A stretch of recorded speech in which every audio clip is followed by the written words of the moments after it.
भगवद गीता एक ऐसी किताब जिसे सिर्फ धार्मिक ग्रंथ कहना गलत होगा। ये कोई मिथोलॉजी नहीं, ये एक लाइफ मैनुअल है। एक ऐसी किताब जो हर इंसान के लिए है, चाहे वो किसी भी रिलीजन, कास्ट या बैकग्राउंड से हो। इस किताब में वो टाइमलेस विजडम है जो सेंचुरीज से लोगों की जिंदगी बदल रही है। स्टीव जॉब्स से लेकर एल्बर्ट आइंस्टाइन तक कितने ही महान लोगों ने गीता से इंस्पिरेशन ली है। लेकिन असली सवाल ये है, क्या गीता आज भी हमारे लिए रेलेवेंट है? क्या उसमें वो आंसर्स हैं जो हमें अपनी डेली लाइफ की प्रॉब्लम्स को सॉल्व करने में हेल्प कर सकते हैं? आज की दुनिया में हम टेक्नोलॉजी से कनेक्टेड हैं, लेकिन खुद से डिस्कनेक्टेड। हमारे पास नॉलेज है, लेकिन इनर पीस नहीं। हम स्मार्ट हैं, लेकिन हैप्पी नहीं। हम स्ट्रांग दिखते हैं, लेकिन अंदर से कितने ही लोग टूटे हुए हैं। और यहीं पर भगवद गीता हमारी मदद करती है। ये सिर्फ एक स्पिरिचुअल किताब नहीं, बल्कि माइंडसेट शिफ्ट की एक की है। आज हम भगवद गीता के पहले 5 अध्यायों की बात करेंगे, जहां से ये पूरी जर्नी शुरू होती है। इमेजिन कीजिए, एक युद्ध का मैदान, चारों तरफ सिर्फ युद्ध की ध्वनि, तलवारों की चमक, सैनिकों की गर्जना और बीच में खड़ा एक योद्धा जो सबसे महान वीरों में से एक है, लेकिन आज वो लड़ नहीं सकता। अर्जुन, जो अब तक हजारों युद्ध जीत चुका था, आज कंफ्यूजन और डर में डूबा हुआ है। उसकी हालत ठीक वैसी ही है जैसी हमारी होती है जब लाइफ हमें ऐसे मोड़ पर ले आती है जहां हमें समझ नहीं आता कि आगे क्या करें। क्या आपको कभी ऐसा लगा है कि आपके सामने 2 रास्ते हैं, लेकिन आप कंफ्यूज्ड हैं कि कौन सा सही है? कभी ऐसा महसूस हुआ है कि आपकी लाइफ की सारी मेहनत, सारे सपने अचानक मीनिंगलेस लगने लगे? अर्जुन भी इसी कंफ्यूजन में था। और यहीं पर भगवान श्री कृष्ण ने जो बातें कहीं, वो सिर्फ अर्जुन के लिए नहीं थीं, वो हमारे लिए भी थीं। तो क्या आप रेडी हैं इस अद्भुत जर्नी के लिए? इस वीडियो में हम गीता के इन पहले 5 अध्यायों की गहराई में जाएंगे। हम देखेंगे कि कैसे इन एंशिएंट शब्दों में मॉडर्न लाइफ की हर प्रॉब्लम का सॉल्यूशन छिपा है। और सबसे खास बात, ये सिर्फ एक कहानी नहीं, ये आपकी अपनी कहानी है। अध्याय 1, अर्जुन विषाद योग। क्या आपने कभी ऐसा महसूस किया है कि जिंदगी आपको एक ऐसे मोड़ पर ले आई है जहां से आगे बढ़ने की हिम्मत नहीं हो रही, जहां सब कुछ धुंधला लग रहा है, जहां सही और गलत में फर्क करना मुश्किल हो गया है? कभी ऐसा हुआ है कि आपने जो सालों तक सोचा, जो सपने देखे, जिन चीजों के लिए मेहनत की, वो सब अचानक बेमतलब लगने लगे? ये वही स्थिति है जिसमें अर्जुन खुद को पाता है, कंफ्यूजन, डर और गहरे इमोशनल टर्मोइल में डूबा हुआ। और अगर हम अपनी जिंदगी पर नजर डालें तो अर्जुन की ये स्थिति सिर्फ उसकी नहीं, हम सब की है। जब हम बचपन से बड़े होते हैं तब हमें सिखाया जाता है कि स्ट्रांग बनो, फियरलेस बनो, डिसीजंस लो, हार मत मानो। लेकिन कभी कभी ऐसा वक्त आता है जब हमारी स्ट्रेंथ ही हमारी सबसे बड़ी वीकनेस बन जाती है। हम इतने डिसीजंस ले चुके होते हैं, इतनी जिम्मेदारियां उठा चुके होते हैं, इतनी उम्मीदें जोड़ चुके होते हैं कि अचानक जब लाइफ हमें एक टफ चॉइस देती है तो हम फ्रीज हो जाते हैं। हमें समझ ही नहीं आता कि क्या करें। और तब हम अपने आप से वही सवाल पूछते हैं जो अर्जुन ने कृष्ण से पूछा था, अब मैं क्या करूं? अर्जुन, जो एक महान योद्धा था, जिसने कभी भी युद्ध से मुंह नहीं मोड़ा था, वो आज अपने ही विचारों से हार रहा था। वो जानता था कि उसे क्या करना चाहिए, लेकिन उसका मन उसे रोक रहा था। क्या आपको कभी ऐसा महसूस हुआ है कि आपका दिल कुछ और कहता है, लेकिन आपका दिमाग कुछ और? कि आप जानते हैं आपको आगे बढ़ना है, लेकिन अंदर से एक आवाज कहती है, क्या ये सही है? हमारी लाइफ में भी ऐसे मोमेंट्स आते हैं जब हमें कोई बड़ा फैसला लेना होता है, करियर में, रिलेशनशिप्स में, फैमिली में। कभी कभी हम 2 ऐसे रास्तों के बीच फंस जाते हैं, जहां एक रास्ता ड्यूटी का होता है और दूसरा इमोशंस का। और जब इमोशंस ओवर पावर करने लगते हैं, तब कंफ्यूजन बढ़ता है। अर्जुन के लिए ये सिर्फ एक युद्ध नहीं था, ये उसकी वैल्यूज, उसकी बिलीफ्स और उसके इमोशंस की अल्टीमेट टेस्ट थी। और यही टेस्ट तो हमारी लाइफ में भी होती है, जब हमें किसी टफ डिसीजन का सामना करना पड़ता है, जब हमें कुछ सैक्रिफाइस करना पड़ता है, जब हमें किसी अपने से दूर जाना पड़ता है, जब हमें वो करना पड़ता है जो हम नहीं करना चाहते, तब वही कॉन्फ्लिक्ट हमारे अंदर भी चलता है जो अर्जुन के अंदर चल रहा था। क्या ये सही है? क्या ये गलत है? अगर मैंने ये फैसला लिया तो क्या होगा? अगर मैंने वो रास्ता चुना तो क्या मैं खुश रहूंगा? क्या मेरे डिसीजन सही हैं? क्या मैं हार रहा हूं? यही सवाल अर्जुन के भी थे और यही सवाल हमारे भी हैं। लेकिन यहां एक और गहरी बात छुपी हुई है। अर्जुन सिर्फ इसलिए नहीं हारा था क्योंकि वो डर गया था, बल्कि इसलिए क्योंकि उसने अपनी सिचुएशन को एक लिमिटेशन की तरह देखा, ना कि एक अपॉर्चुनिटी की तरह। उसने सोचा कि अगर उसने युद्ध किया तो वो अपने ही लोगों के खिलाफ जाएगा, और अगर उसने युद्ध नहीं किया तो वो अपने धर्म के खिलाफ जाएगा। दोनों ही सिचुएशंस में उसे हार दिख रही थी।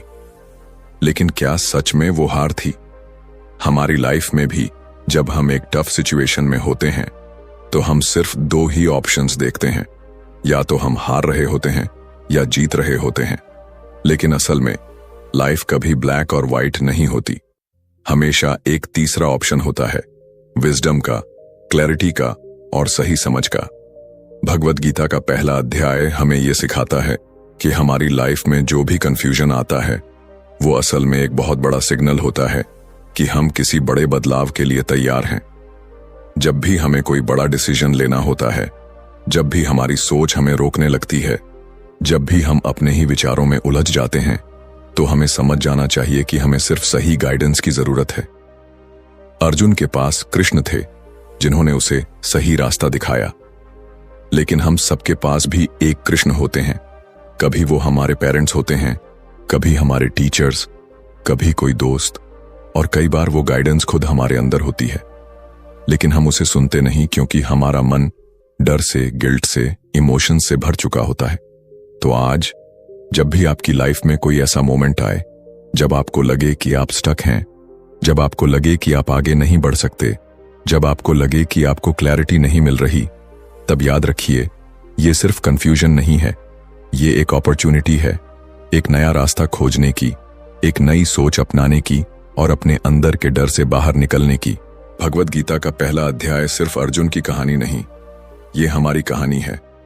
हर वो इंसान जो किसी डिसीजन में फंसा है, हर वो इंसान जो इमोशंस और ड्यूटी के बीच झूल रहा है, हर वो इंसान जो ये नहीं समझ पा रहा कि सही क्या है और गलत क्या, उसके लिए ये अध्याय एक मिरर है। अब सवाल ये है, क्या हम अर्जुन की तरह अपने सवालों में ही उलझे रहेंगे, या हम कृष्ण की गाइडेंस को एक्सेप्ट करेंगे और अपने जवाब खुद खोजेंगे? चुनाव हमारा है। अध्याय 2, सांख्य योग। क्या आपने कभी ऐसा महसूस किया है कि लाइफ में जितना भी ट्राई कर लो, फिर भी सब कुछ हमारे कंट्रोल में नहीं होता? कभी सोचा है कि हम डिसीजंस तो लेते हैं, मेहनत भी करते हैं, लेकिन फिर भी डर, इनसिक्योरिटी और फेलियर का डर हमारे अंदर बना रहता है? ऐसा क्यों होता है कि कोई छोटी सी रिजेक्शन हमें अंदर तक हिला देती है? हम किसी को खोने के डर में जीते हैं, फ्यूचर को लेकर एंग्जाइटी में रहते हैं, पास्ट की मिस्टेक्स पर रिग्रेट करते हैं। हम इतने इमोशंस में उलझे रहते हैं कि ये भूल ही जाते हैं कि असल में हमें करना क्या था। अर्जुन की भी यही हालत थी। अर्जुन को हमेशा से पता था कि वो एक वॉरियर है। उसने बचपन से यही सीखा था कि युद्ध करना उसका धर्म है, कि अपने लोगों की रक्षा करना ही उसका कर्तव्य है। लेकिन जब समय आया, जब उसे सच में खड़ा होना था, तो वो हिल गया। उसका मन उसे सवालों के जाल में फंसा रहा था। क्या सही है, क्या गलत है, क्या उसे ये करना चाहिए या नहीं? लेकिन असली सवाल ये था कि उसका मन इतना कमजोर क्यों हो गया था? वो जो कभी अजेय था, वो आज इतना टूट क्यों गया? हमारी लाइफ में भी यही होता है। जब तक हम कंफर्ट जोन में होते हैं, तब तक हमें लगता है कि हम स्ट्रांग हैं। लेकिन जब कोई बड़ा चैलेंज आता है, जब हमें कोई ऐसा डिसीजन लेना होता है जो हमारी पूरी लाइफ बदल सकता है, तब हमें अपनी असली रियलिटी दिखती है। हम सोचते हैं कि हम प्रिपेयर्ड हैं, लेकिन जैसे ही मुश्किल डिसीजन सामने आते हैं, हमारी कॉन्फिडेंस हिल जाती है। कृष्ण ने अर्जुन से कहा, जिस चीज का जन्म हुआ है उसका अंत भी निश्चित है, और जिसका अंत होगा उसका जन्म भी होगा। यह सुनने में सिंपल लगता है, लेकिन अगर इसे समझ लिया जाए तो हमारी सारी परेशानियां खत्म हो सकती हैं। हम दिन रात अपने करियर, रिलेशनशिप्स, हेल्थ, सक्सेस और फेलियर को लेकर स्ट्रेस में रहते हैं, लेकिन कभी सोचा है कि ये सब टेम्पररी है? जो आज है वो कल नहीं रहेगा, और जो आज नहीं है वो कल आ सकता है। लेकिन फिर भी हम उसी चीज के लिए परेशान रहते हैं जो हमेशा चेंज होने वाली है। हम दुखी होते हैं क्योंकि हम चीजों को पकड़ कर रखना चाहते हैं। हम चाहते हैं कि हमारे पास कंट्रोल हो, कि हमारी लाइफ बिल्कुल हमारी एक्सपेक्टेशंस के हिसाब से चले। लेकिन जब रियलिटी अलग होती है तब हमें पेन महसूस होता है। अर्जुन का भी यही हाल था। वो चाहता था कि जो सिचुएशन उसके सामने खड़ी है वो उसके हिसाब से हो, लेकिन लाइफ कभी किसी के हिसाब से नहीं चलती। कृष्ण ने उससे कहा, जो हुआ अच्छा हुआ, जो हो रहा है अच्छा हो रहा है, और जो होगा वो भी अच्छा ही होगा। सुनने में ये एक सिंपल लाइन लग सकती है, लेकिन क्या हमने कभी इसे ट्रूली एक्सेप्ट किया है? क्या हमने कभी सोचा है कि जो चैलेंजेस आज हमारे सामने हैं वो ही हमें और स्ट्रांग बना रहे हैं? क्या हमने कभी महसूस किया है कि लाइफ की सबसे पेनफुल सिचुएशंस ही हमें सबसे बड़ा लेसन देती हैं? हम अपनी जिंदगी में बहुत बार अर्जुन की तरह बिहेव करते हैं। जब तक चीजें हमारे हिसाब से चलती हैं तब तक हम खुश होते हैं, लेकिन जैसे ही कोई मुश्किल आती है हम पैनिक कर जाते हैं, डिसीजन लेने से डरने लगते हैं, खुद पर डाउट करने लगते हैं। हम भूल जाते हैं कि हम कौन हैं, कि हमारा असली पर्पस क्या है। लेकिन कृष्ण हमें याद दिलाते हैं, तू शरीर नहीं आत्मा है। सोचिए, अगर हम इस एक थॉट को डीपली समझ लें तो क्या होगा अगर हमें पता चल जाए कि हम सिर्फ ये शरीर नहीं हैं बल्कि एक एनर्जी है जो कभी खत्म नहीं हो सकती। तो क्या हम किसी चीज से डरेंगे? क्या हम फेलियर को इतना बड़ा बना देंगे? क्या हम रिजेक्शन से डरेंगे? नहीं, क्योंकि फिर हमें समझ आ जाएगा कि ये सब टेम्पोरेरी है। ये जो दुनिया हमें इतनी रियल लगती है, ये जो प्रॉब्लम्स हमें इतनी बड़ी लगती हैं, ये सब इल्यूजन है। अर्जुन का सबसे बड़ा डर यही था, उसके अपनों का क्या होगा? अगर उसने युद्ध किया तो वो अपनी फैमिली के खिलाफ जाएगा। अगर उसने युद्ध नहीं किया तो वो अपने कर्तव्य के खिलाफ जाएगा। लेकिन कृष्ण उसे समझाते हैं कि कर्तव्य सबसे बड़ा है। कर्म करना तेरा धर्म है, लेकिन फल की चिंता तेरा अधिकार नहीं है। हमारी लाइफ में भी यही होता है। हम किसी काम को सिर्फ इसलिए नहीं करते क्योंकि हमें लगता है कि शायद हमें उससे वो रिजल्ट नहीं मिलेगा जो हम चाहते हैं। लेकिन अगर हम हर डिसीजन को इस थॉट के साथ लें कि मुझे सिर्फ अपना काम करना है, रिजल्ट की चिंता नहीं करनी, तो हमारी सारी परेशानियां खत्म हो जाएंगी। क्या आपने कभी नोटिस किया है कि जब हम किसी काम को एंजॉय करते हैं तो हमें रिजल्ट की फिक्र नहीं होती? जब कोई आर्टिस्ट पेंटिंग बना रहा होता है तो वो कलर्स में खो जाता है। जब कोई म्यूजिशियन गा रहा होता है तो वो सुरों में बह जाता है। जब कोई राइटर लिख रहा होता है तो वो शब्दों में डूब जाता है, क्योंकि वो कर्म कर रहा होता है लेकिन रिजल्ट की चिंता नहीं कर रहा होता। लेकिन जैसे ही हम रिजल्ट के बारे में सोचते हैं, हमारी क्रिएटिविटी, हमारी एनर्जी सब रुक जाती है। यही लाइफ का सबसे बड़ा सीक्रेट है। Work with full dedication but don't get attached to the result. तो अब सवाल यह है, क्या हम अर्जुन की तरह अपने इमोशंस में फंसे रहेंगे, या फिर हम कृष्ण की बात को समझकर अपने डर, अपने डाउट्स को पीछे छोड़कर आगे बढ़ेंगे? क्या हम इस रियलाइजेशन को एक्सेप्ट करेंगे कि हम इस दुनिया में सिर्फ अपने कर्म को निभाने आए हैं और बाकी सब कुछ एक इल्यूजन है? सांख्य योग हमें यही सिखाता है कि लाइफ सिर्फ डिसीजंस लेने का नाम नहीं, बल्कि सही माइंडसेट के साथ डिसीजंस लेने का नाम है। ये हमें सिखाता है कि हमें हर चीज को टेम्पोरेरी समझकर एक्ट करना चाहिए, कि हमें अपने कर्म पर फोकस करना चाहिए, ना कि उसके रिजल्ट पर।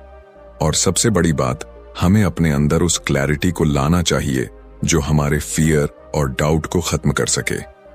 तो अब आप सोचिए, क्या आप भी अपनी लाइफ में अर्जुन की तरह उलझे हुए हैं, या फिर आप कृष्ण की बात को समझकर अपने हर फियर से, हर इनसिक्योरिटी से, हर डाउट से ऊपर उठ सकते हैं? क्योंकि चॉइस आपकी है, डर में जीने की या क्लैरिटी में आगे बढ़ने की। अध्याय 3, कर्म योग। क्या आपने कभी ऐसा महसूस किया है कि आप अपनी पूरी मेहनत लगा रहे हैं, दिन रात काम कर रहे हैं, हर पॉसिबल कोशिश कर रहे हैं, लेकिन फिर भी वो रिजल्ट नहीं मिल रहा जिसकी आप उम्मीद कर रहे थे? कभी ऐसा लगा है कि आप अपने गोल्स के पीछे भागते जा रहे हैं, लेकिन हैप्पीनेस कहीं पीछे छूट गई है? या फिर ऐसा हुआ है कि आपने किसी काम में अपना दिल और जान लगा दी, लेकिन जब रिजल्ट आया तो वो आपकी एक्सपेक्टेशंस के हिसाब से नहीं था और फिर एक खालीपन सा महसूस हुआ। हम सब इस सिचुएशन से गुजरे हैं। जब भी हम कोई काम करते हैं तो हमारा पूरा ध्यान उस काम के आउटकम पर होता है। अगर रिजल्ट अच्छा आया तो हम खुश हो जाते हैं और अगर रिजल्ट हमारे हिसाब से नहीं आया तो हम टूट जाते हैं। यही हमारी सबसे बड़ी परेशानी है। हम कर्म करने से ज्यादा उसके फल को लेकर ऑब्सेस्ड रहते हैं। और यही कंफ्यूजन अर्जुन के अंदर भी था। अर्जुन का सवाल बिल्कुल लॉजिकल था। अगर सब कुछ पहले से तय है, अगर जो होना है वो होगा, तो फिर मेहनत करने का क्या फायदा? अगर हमारे एक्शंस का रिजल्ट हमारे हाथ में नहीं है, तो फिर हमें मेहनत क्यों करनी चाहिए? अगर ये दुनिया एक इल्यूजन है, तो फिर हमें इस दुनिया की चिंता करने की क्या जरूरत है? कृष्ण ने अर्जुन की इसी कंफ्यूजन को दूर करने के लिए कर्मयोग का ज्ञान दिया। कृष्ण ने कहा, तुझे सिर्फ कर्म करने का अधिकार है, लेकिन कर्म के फल पर तेरा कोई अधिकार नहीं। ये सुनने में सिंपल लगता है, लेकिन ये हमारी पूरी माइंडसेट बदल सकता है। सोचिए, अगर हम किसी चीज को पूरे दिल से करें, बिना इस डर के कि उसका रिजल्ट क्या होगा, तो हम कितना स्ट्रेस फ्री रहेंगे। हमारी सबसे बड़ी प्रॉब्लम यही है कि हम रिजल्ट को पकड़ कर रखते हैं। जब हम किसी जॉब के लिए अप्लाई करते हैं तो हमें सबसे ज्यादा टेंशन रिजल्ट की होती है। जब हम किसी कंपटीशन में हिस्सा लेते हैं तो हम रिजल्ट के बारे में सोच सोच कर खुद को परेशान कर लेते हैं। जब हम कोई बिजनेस शुरू करते हैं तो हमें हर पल यही डर रहता है कि कहीं फेलियर ना हो जाए। लेकिन अगर हम रिजल्ट की चिंता छोड़कर सिर्फ कर्म पर फोकस करें तो क्या होगा? जब भी हम किसी चीज को एक्सपेक्टेशंस के साथ करते हैं तो हम दो चीजों में फंस जाते हैं। या तो हम डर के साथ काम करते हैं या फिर ईगो के साथ। अगर हमें रिजल्ट को लेकर डर है तो हम कभी अपना बेस्ट नहीं दे पाएंगे, और अगर हमें रिजल्ट को लेकर ओवर कॉन्फिडेंस है तो भी हम गलती कर सकते हैं। लेकिन कर्म योग हमें इन दोनों से बाहर निकलने का रास्ता दिखाता है। क्या आपने कभी किसी बच्चे को खेलते हुए देखा है? वो अपने खेल में इतना खो जाता है कि उसे इस बात की कोई चिंता नहीं होती कि वो जीत रहा है या हार रहा है। उसे बस खेलना अच्छा लगता है और इसी प्रोसेस में वो अपना बेस्ट देता है। यही कर्म योग की सबसे बड़ी टीचिंग है। कर्म को इस तरह करो कि वो खुद ही तुम्हारे लिए रिवॉर्ड बन जाए। लेकिन क्या इसका मतलब ये है कि हमें रिजल्ट की परवाह ही नहीं करनी चाहिए? क्या इसका मतलब ये है कि हमें बिना सोचे समझे कोई भी काम करना चाहिए? नहीं, इसका मतलब सिर्फ इतना है कि हमें अपने कर्म को पूरी सिंसेरिटी और डेडिकेशन से करना चाहिए, लेकिन उसके आउटकम को लेकर अटैच्ड नहीं होना चाहिए। अगर आपने कभी किसी आर्टिस्ट को पेंटिंग बनाते हुए देखा हो तो आपको समझ आएगा कि असली आर्ट तब निकल कर आती है जब आर्टिस्ट रिजल्ट के बारे में नहीं सोचता। जब कोई म्यूजिशियन गाना गाता है तो उसकी सबसे अच्छी परफॉर्मेंस तब होती है जब वो सिर्फ म्यूजिक में डूब जाता है, न कि इस चिंता में कि लोग उसकी तारीफ करेंगे या नहीं। जब कोई राइटर लिखता है तो उसकी बेस्ट राइटिंग तब आती है जब वो वर्ड्स में खो जाता है, न कि इस डर में कि कितने लोग उसकी किताब पढ़ेंगे। यही कर्म योग का एसेंस है। अपने काम को पूरी तरह जीना, बिना किसी डर और बिना किसी लालच के। हमारी मॉडर्न लाइफ में भी यही फिलॉसफी काम आती है। जब हम किसी रिलेशनशिप में होते हैं तो अगर हम हर वक्त यही सोचें कि हमें बदले में क्या मिलेगा, तो वो रिलेशनशिप कभी सक्सेसफुल नहीं होगी। लेकिन जब हम बिना किसी एक्सपेक्टेशन के प्यार करते हैं, तब हम असली हैप्पीनेस महसूस करते हैं।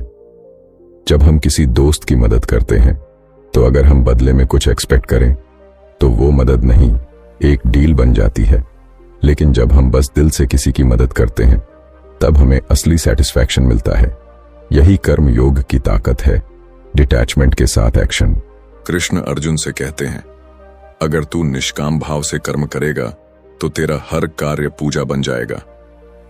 सोचिए, अगर हम अपनी डेली लाइफ में इस थॉट को अप्लाई करें तो हमारी पूरी लाइफ चेंज हो सकती है।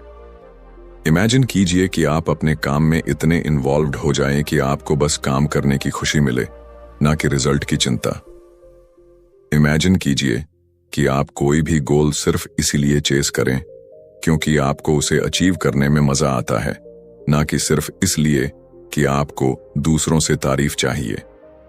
जब हम इस लेवल पर पहुंच जाते हैं तब हमारी लाइफ में एक अलग ही सेंस ऑफ पीस और फुलफिलमेंट आ जाता है। लेकिन प्रैक्टिकल लाइफ में इसे अप्लाई करना आसान नहीं है। हमें बचपन से यही सिखाया गया है कि रिजल्ट ही सबसे ज्यादा इंपॉर्टेंट होता है। हमें हमेशा सिखाया गया है कि अगर हमें कोई काम करना है तो उसका कोई ना कोई फायदा जरूर होना चाहिए। लेकिन कर्म योग हमें सिखाता है कि असली सफलता तब मिलती है जब हम कर्म को ही अपना रिवॉर्ड मान लेते हैं। तो अब सवाल ये है, क्या हम अपनी लाइफ में इस फिलॉसफी को अप्लाई कर सकते हैं? क्या हम काम को सिर्फ इसलिए कर सकते हैं क्योंकि हमें वो करना अच्छा लगता है, बिना इस चिंता के कि उसका रिजल्ट क्या होगा? क्या हम अपने गोल्स के पीछे भागना छोड़कर अपने एक्शंस को एंजॉय कर सकते हैं? अगर हां, तो समझ लीजिए कि हमने सच में कर्मयोग को समझ लिया। अब ये आपके ऊपर है। क्या आप भी अपनी जिंदगी में रिजल्ट की चिंता छोड़कर अपने कर्म पर फोकस कर सकते हैं? क्या आप बिना डर और बिना ईगो के पूरी सिंसेरिटी से अपने काम को कर सकते हैं? क्या आप उस लेवल पर पहुंच सकते हैं जहां आपका हर एक्शन, हर डिसीजन एक पूजा बन जाए? कृष्ण ने अर्जुन को यह ज्ञान दिया था, लेकिन असल में यह हर इंसान के लिए था। यह सिर्फ एक युद्ध की बात नहीं थी, यह पूरी लाइफ की फिलॉसफी थी। और अगर हम इसे समझ लें तो हमारी पूरी जिंदगी बदल सकती है। अब चॉइस आपकी है, रिजल्ट के बारे में सोच सोचकर परेशान होने की या फिर अपने कर्म को अपना धर्म मानकर आगे बढ़ने की। अध्याय 4, ज्ञान कर्म संन्यास योग। क्या आपने कभी सोचा है कि इस दुनिया में सबसे ज्यादा कंफ्यूजन किस चीज को लेकर है? पैसा, रिश्ते, सफलता? नहीं, सबसे ज्यादा कंफ्यूजन हमारे अपने जीवन को लेकर है। हम कौन हैं, हमें क्या करना चाहिए और हमारा असली उद्देश्य क्या है? हम डिसीजंस तो लेते हैं, लेकिन हर डिसीजन के पीछे एक डर होता है। कहीं गलत रास्ते पर तो नहीं जा रहे, कहीं जो कर रहे हैं वो व्यर्थ तो नहीं। हम अपने कर्मों को लेकर भी उलझन में रहते हैं। काम करना चाहिए या संन्यास ले लेना चाहिए? सफलता का पीछा करना चाहिए या इनर पीस खोजना चाहिए? अगर सब कुछ टेम्पोररी है तो फिर एफर्ट क्यों करें? अर्जुन भी इसी उलझन में था। उसे युद्ध लड़ना था, लेकिन मन में हजारों सवाल थे। क्या यह सही है? क्या हिंसा धर्म हो सकती है? क्या कर्म का त्याग कर देना ही सच्चा ज्ञान है? कृष्ण ने उसे जो उत्तर दिया वही ज्ञान कर्म संन्यास योग का सार है। इस दुनिया में कर्म से बचा नहीं जा सकता, लेकिन कर्म को कैसे किया जाए यही सबसे बड़ा ज्ञान है। हमारे जीवन में भी यही डिलेमा चलता रहता है। हम मेहनत करते हैं, संघर्ष करते हैं, लेकिन फिर भी कभी कभी सोचते हैं, क्या ये सब वर्थ इट है? क्यों ना इस भाग दौड़ से दूर होकर शांति की तलाश की जाए?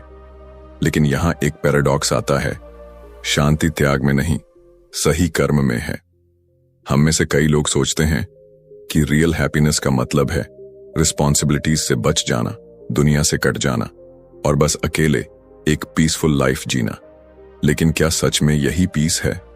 अगर ऐसा होता तो सबसे ज्यादा खुश हर्मिट्स होते और सबसे ज्यादा दुखी वो लोग होते जो बड़े बड़े काम कर रहे हैं। लेकिन ऐसा नहीं है। कुछ लोग पूरी दुनिया को ट्रांसफॉर्म कर देते हैं और फिर भी अंदर से पूरी तरह शांत होते हैं। और कुछ लोग दुनिया से भागने के बाद भी रेस्टलेसनेस महसूस करते हैं। कृष्ण कहते हैं कि असली त्याग कर्म को छोड़ना नहीं, बल्कि कर्म को ज्ञान के साथ करना है। यानी काम वही रहेंगे, लेकिन हमारी सोच बदल जाएगी। जैसे कोई खिलाड़ी मैदान में खेल रहा हो, लेकिन उसे खेल का पूरा ज्ञान हो तो हर कदम को कॉन्फिडेंस के साथ उठाएगा। लेकिन अगर उसे खुद पर डाउट हो तो वो कमजोर पड़ जाएगा। जीवन भी ऐसा ही है। अगर हमें सही ज्ञान नहीं है तो हम अपने कर्मों में फंसे रहेंगे, लेकिन अगर हमें क्लैरिटी है तो वही कर्म हमें मुक्त कर देंगे। अब सोचिए, क्या आपने कभी ऐसा महसूस किया है कि जब आप किसी काम को पूरी अवेयरनेस के साथ करते हैं तब वो काम बोझ नहीं लगता? जब आपको अपने काम का सही पर्पस पता होता है तो मेहनत भी आसान लगती है। लेकिन जब आप किसी काम को बस मजबूरी में करते हैं, बिना किसी अंडरस्टैंडिंग के, तो वही काम भारी लगने लगता है। यही ज्ञान का महत्व है। हम में से कई लोग सोचते हैं कि लाइफ में अगर पीस चाहिए तो हमें एम्बिशियस नहीं होना चाहिए। लेकिन कृष्ण कहते हैं कि प्रॉब्लम एम्बिशन में नहीं, अटैचमेंट में है। अगर हम अपने कर्म को बिना किसी ईगो के, बिना किसी लालच के कर सकें, तो वही कर्म हमें बॉन्डेज से मुक्त कर सकते हैं। जैसे एक पेड़ फल देता है लेकिन खुद उन फलों को नहीं खाता, सूरज रोशनी देता है लेकिन बदले में कुछ नहीं मांगता। इसी तरह जब हम अपने एक्शंस को सेल्फलेसली करते हैं तब हमें असली फ्रीडम मिलती है। सोचिए, अगर आपको पता चल जाए कि हर काम जो आप कर रहे हैं वो सिर्फ आपकी ग्रोथ के लिए है और उसका कोई अल्टीमेट कॉन्सिक्वेंस नहीं है, तो क्या आप ज्यादा कॉन्फिडेंटली डिसीजंस नहीं लेंगे? जब हम किसी गेम को खेलते हैं तो हमारा पूरा फोकस खेल पर होता है, जीतने पर नहीं, और इसी वजह से हम बेस्ट परफॉर्मेंस देते हैं। लेकिन जैसे ही हम सिर्फ जीत पर फोकस करने लगते हैं, गेम में मजा चला जाता है और स्ट्रेस बढ़ जाता है। यही प्रिंसिपल लाइफ में भी लागू होता है। ज्ञान कर्म संन्यास योग हमें यही सिखाता है कि कर्म करना जरूरी है, लेकिन सही ज्ञान के साथ। जब हमें समझ आ जाता है कि यह दुनिया एक कंटिन्यूअस फ्लो है और हम बस एक मीडियम हैं, तब हमारे एक्शंस में एक अलग ही एनर्जी आ जाती है। फिर हम किसी काम को सिर्फ रिवॉर्ड के लिए नहीं करते, बल्कि क्योंकि वो करना हमारा धर्म है। अक्सर लोग सोचते हैं कि त्याग का मतलब होता है दुनिया छोड़ देना, काम करना बंद कर देना और एकांत में चले जाना। लेकिन कृष्ण बताते हैं कि असली संन्यास त्याग में नहीं, सही सोच में है। त्याग बाहर से नहीं, अंदर से होना चाहिए। अगर मन में इच्छा है तो भले ही आप जंगल में चले जाएं, फिर भी शांति नहीं मिलेगी। लेकिन अगर मन में क्लैरिटी है तो आप बैटलफील्ड में खड़े होकर भी शांत रह सकते हैं। हमारी मॉडर्न लाइफ में भी यही प्रिंसिपल काम करता है। क्या आपने कभी नोटिस किया है कि कुछ लोग एक ही तरह का काम करके स्ट्रेस में रहते हैं और कुछ लोग उसी काम को एंजॉय करते हैं? फर्क नॉलेज का है। जो लोग अपने कर्म को हायर पर्पस से जोड़ देते हैं, उनके लिए हर एक्शन मीनिंगफुल बन जाता है। लेकिन जो लोग सिर्फ शॉर्ट टर्म गोल्स पर फोकस करते हैं, उनके लिए हर फेलियर एक दुखद कहानी बन जाती है। कृष्ण हमें यही समझाते हैं, अगर हमें असली फ्रीडम चाहिए तो हमें अपने कर्म के पीछे छिपे हायर नॉलेज को समझना होगा। कर्म को प्रॉब्लम की तरह नहीं, अपॉर्चुनिटी की तरह देखना होगा। जब हम ऐसा करते हैं तब हम हर स्थिति में शांत रह सकते हैं, क्योंकि हमें पता होता है कि हमारा काम बस एक्शन लेना है, रिजल्ट अपने आप आएगा। अब सोचिए, क्या आप भी अपनी लाइफ में इस नॉलेज को अप्लाई कर सकते हैं? क्या आप अपने हर काम को क्लैरिटी के साथ कर सकते हैं, बिना अटैचमेंट के? क्या आप अपने डिसीजंस को फियरलेसली ले सकते हैं, ये जानते हुए कि आप बस एक इंस्ट्रूमेंट हैं और असली पावर कहीं और है? अगर हां, तो समझिए कि आपने असली ज्ञान कर्म संन्यास योग को समझ लिया। यहां सवाल सिर्फ अर्जुन का नहीं है, ये सवाल हम सबका है। क्या हम अपने कर्म को नॉलेज के साथ कर सकते हैं? क्या हम हर एक्शन को मेडिटेशन बना सकते हैं? क्या हम इस अंडरस्टैंडिंग तक पहुंच सकते हैं कि लाइफ में कोई भी चीज परमानेंट नहीं है और इसलिए हमें हर पल को पूरे अवेयरनेस के साथ जीना चाहिए? कृष्ण ने अर्जुन को यह ज्ञान युद्ध भूमि में दिया था, लेकिन असल में यह हर इंसान के लिए था। अगर हम इसे समझ लें तो हमारी पूरी जिंदगी बदल सकती है। अब चॉइस आपकी है, दुनिया से भागने की या सही ज्ञान के साथ कर्म करने की। अध्याय 5, संन्यास योग। क्या आपने कभी सोचा है कि जीवन का असली सुख किसमें है, त्याग में या भोग में? हमें बचपन से दो एक्सट्रीम रास्तों के बारे में बताया जाता है। एक तरफ वो लोग हैं जो कहते हैं कि अगर जीवन में पीस चाहिए तो सब कुछ त्याग दो, दुनिया छोड़ दो, सन्यासी बन जाओ। दूसरी तरफ वो लोग हैं जो कहते हैं कि जीवन का असली मजा भोग में है, सफलता में है, मटेरियल चीजों में है। लेकिन असली सवाल यह है, क्या त्याग का मतलब सिर्फ भोग से दूर रहना है, या फिर असली सन्यास कुछ और है? हम में से कई लोग सोचते हैं कि त्याग करने का मतलब होता है अपने घर परिवार, पैसा, संपत्ति, रिश्ते सब कुछ छोड़ देना। लेकिन क्या यह सच में त्याग है? अगर मन में इच्छाएं बनी रहें तो क्या बाहरी चीजें छोड़ देने से सच्चा सन्यास आ सकता है? सोचिए, अगर कोई इंसान जंगल में चला जाए लेकिन उसका मन अब भी दुनिया के सुखों में अटका हुआ हो, तो क्या वो सच में सन्यासी कहलाएगा?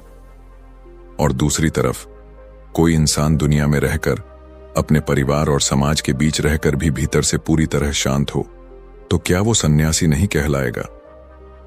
कृष्ण कहते हैं कि सच्चा सन्यास त्याग में नहीं, दृष्टि में है। सन्यास का मतलब यह नहीं कि आप अपने कर्तव्यों से भाग जाएं, बल्कि यह समझना कि आप जो कुछ भी कर रहे हैं वह सिर्फ एक माध्यम है, एक जिम्मेदारी है, लेकिन आपकी असली पहचान इससे कहीं आगे है। जब आप इस समझ के साथ कर्म करते हैं तो वो कर्म भी सन्यास बन जाता है। क्या आपने कभी महसूस किया है कि जब आप किसी चीज को पकड़ कर रखते हैं तो वो चीज आपके लिए बोझ बन जाती है, लेकिन जब आप उसे जाने देते हैं तो एक अलग ही सुकून महसूस होता है। यही असली सन्यास है, भीतर से मुक्त हो जाना। यह कोई बाहरी क्रिया नहीं, बल्कि एक अंदरूनी अवस्था है।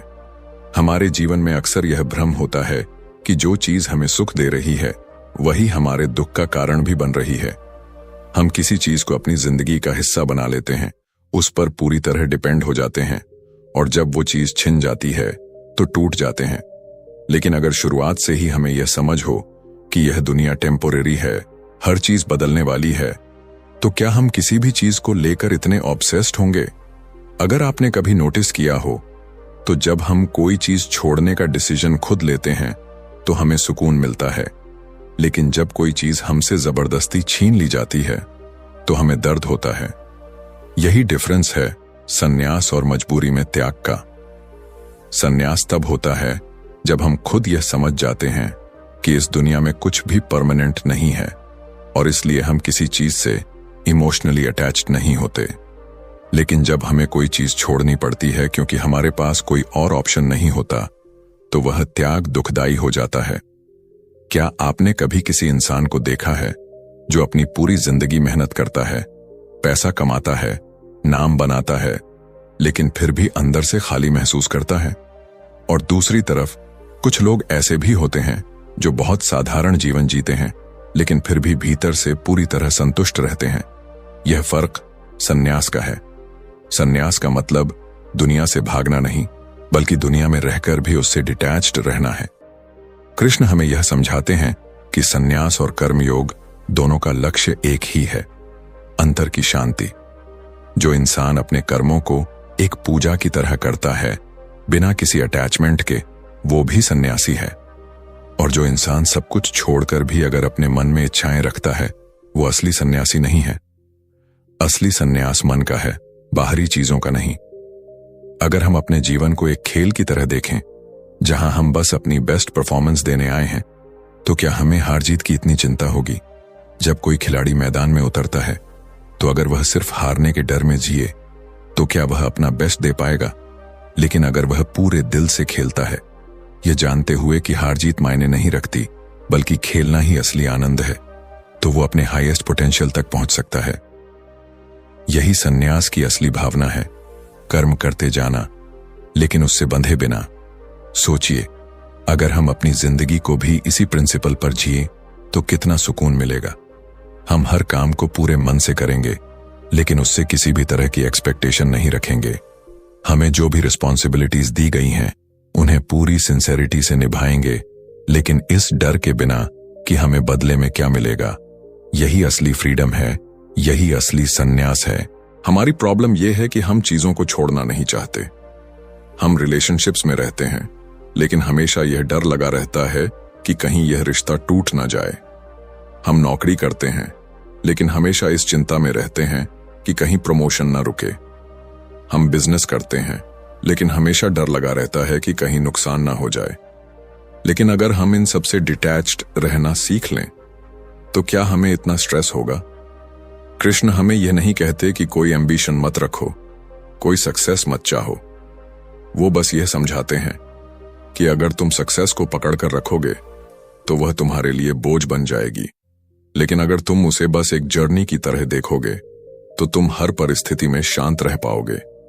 यही असली सन्यास है। अब सवाल यह है, क्या हम भी इस फिलॉसफी को अपनी लाइफ में अप्लाई कर सकते हैं? क्या हम भी अपने कर्म को पूरी सिंसेरिटी के साथ कर सकते हैं, लेकिन बिना किसी अटैचमेंट के?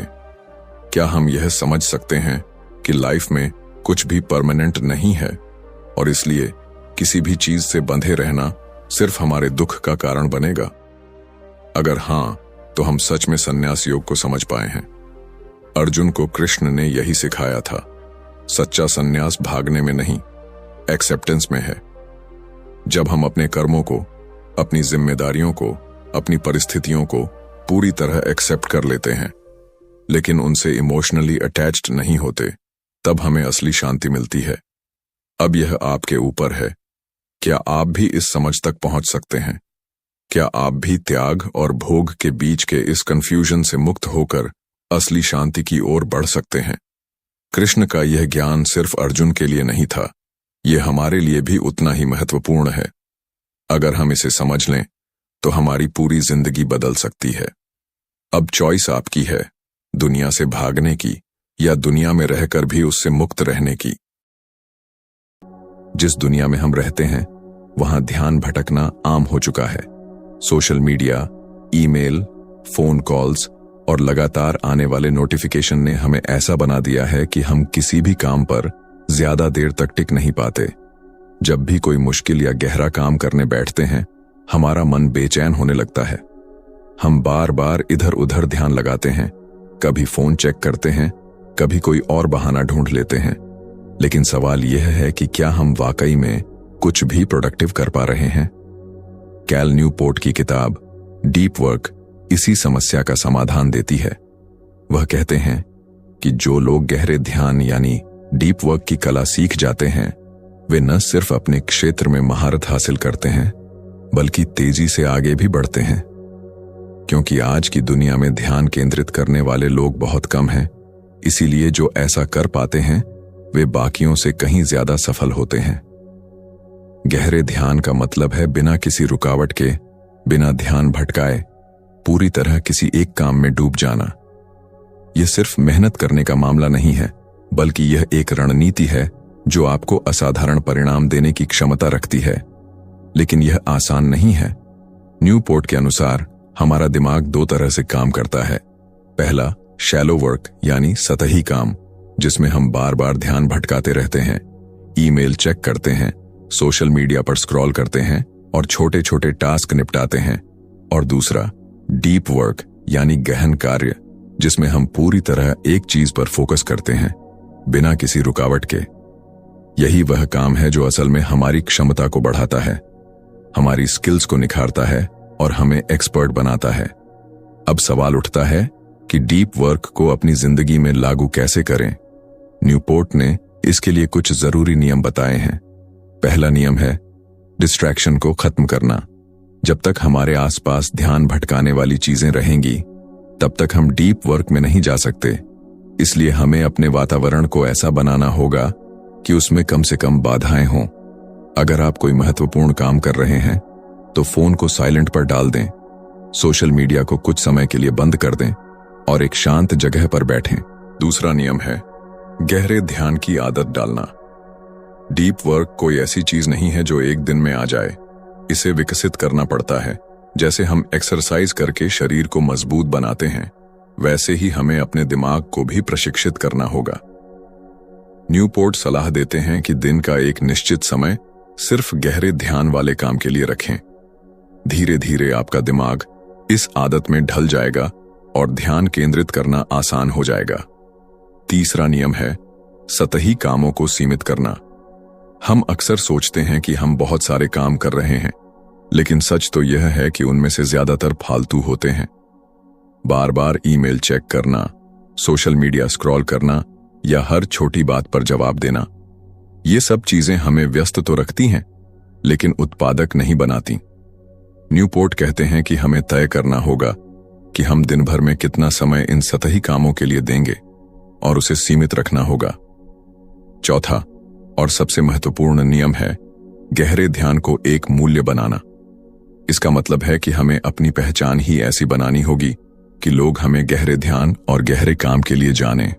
जब आप लगातार डीप वर्क करते रहेंगे तो इसका असर आपके काम की गुणवत्ता पर दिखने लगेगा और लोग आपको एक अलग नजरिए से देखने लगेंगे। इससे आपका मूल्य बढ़ेगा और आप अपने क्षेत्र में आगे बढ़ेंगे। लेकिन यहां एक और महत्वपूर्ण बात समझनी होगी। डीप वर्क सिर्फ एक तकनीक नहीं, बल्कि एक लाइफस्टाइल है।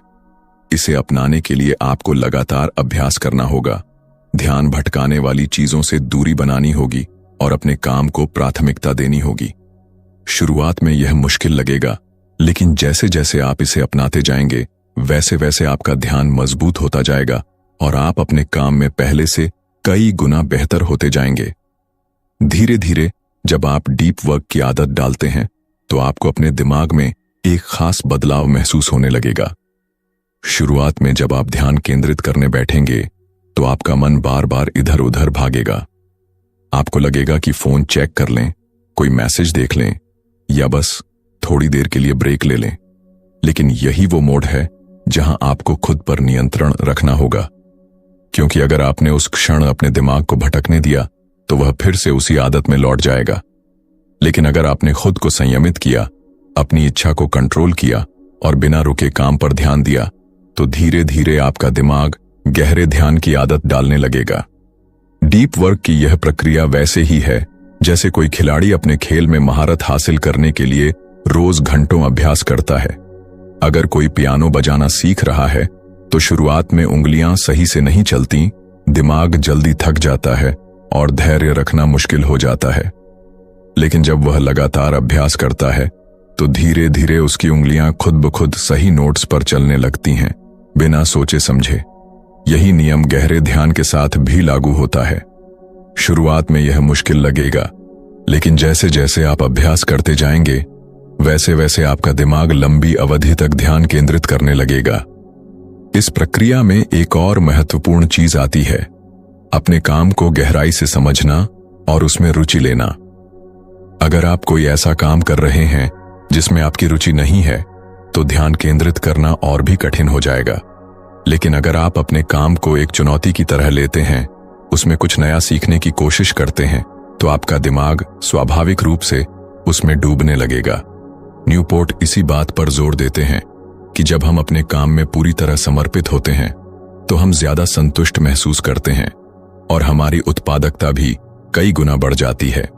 एक और चीज जो डीप वर्क में मदद कर सकती है वह है रूटीन बनाना। हमारा दिमाग स्वाभाविक रूप से उन चीजों को करना पसंद करता है जो नियमित रूप से दोहराई जाती हैं। इसलिए अगर आप रोज एक निश्चित समय पर डीप वर्क का अभ्यास करेंगे तो आपका दिमाग खुद ब खुद उस समय पर ध्यान केंद्रित करने के लिए तैयार रहेगा।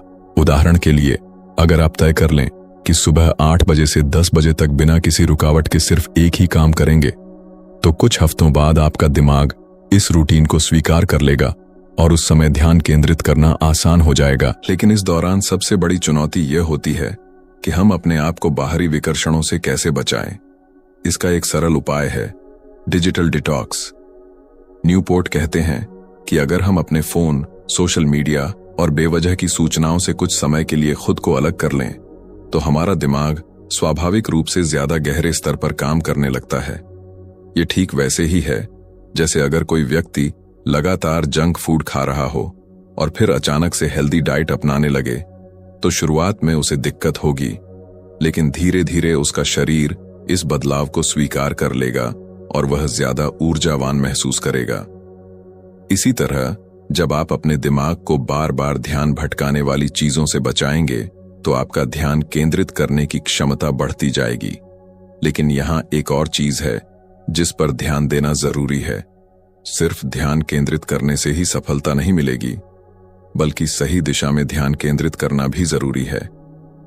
अगर आप किसी बेकार चीज पर घंटों डीप वर्क करेंगे तो उसका कोई फायदा नहीं होगा।